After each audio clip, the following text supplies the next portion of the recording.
Hi weavers, welcome back to my channel. Please నా channel ఎవరైనా subscribe చేసుకోకపోతే subscribe చేసుకోండి, బెల్ బటన్ని ప్రెస్ చేయండి. ఈరోజు నేను సేమియా కేసరి చేయబోతున్నాను.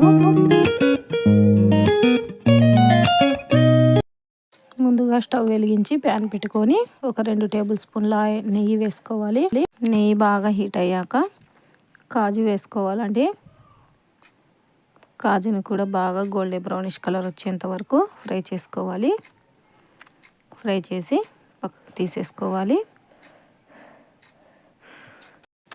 ఎర్రగా ఫ్రై అయ్యేంత వరకు కలుపుకుంటూనే ఉండండి. ఇప్పుడైతే తీసేసి పక్కన పెట్టేసుకోండి. ఇంకొంచెం నెయ్యి వేసుకొని ఇప్పుడు సేమియానైతే వేసేసుకోవాలండి. ఒక కప్పు సేమియా తీసుకొని ఇది బాగా ఫ్రై అయ్యేంత వరకు ఫ్రై చేసుకోవాలి. ఇది కూడా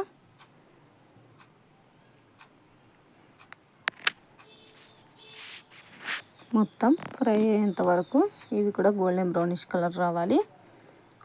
ఒక కప్పు సేమియాకి 2 కప్పుల నీళ్లు వేసుకోవాలండి. సేమియాని బట్టి కూడా ఉంటుంది. ఇప్పుడు దమ్ సేమియా కాబట్టి 2 పడుతుంది. చూడండి, సేమియా అనేది కుక్ అయిపోయింది. ఇప్పుడు ఒక కప్పు షుగర్ అండి. ఒక కప్పు షుగర్ వేసేసి ఇది బాగా కరిగి దీంట్లో మెల్ట్ అయ్యేంత వరకు కుక్ చేసుకోవాలి.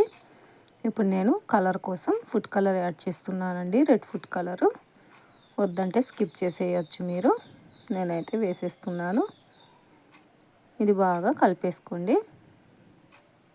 చూడండి, మన దమ్క సేమియా అనేది రెడీ అయిపోయిందండి. ఇప్పుడు డ్రై ఫ్రూట్స్ వేసేసి సర్వ్ చేసేసుకోవడమేనండి. ఎంతో టేస్టీగా ఉండే దమ్క సేమియా ఒక 5 నిమిషాల్లోనే ప్రిపేర్ చేసుకోవచ్చండి. ఇంటికి ఎవరైనా చుట్టాలు వచ్చినా లేదా మనమైనా ఎక్కడికైనా బయటికి వెళ్ళినప్పుడు కూడా తొందరగా చేసేసుకోవచ్చు. మీరు కూడా ఇంట్లో ట్రై చేయండి. ఎలా ఉందో కామెంట్లో తెలియజేయండి.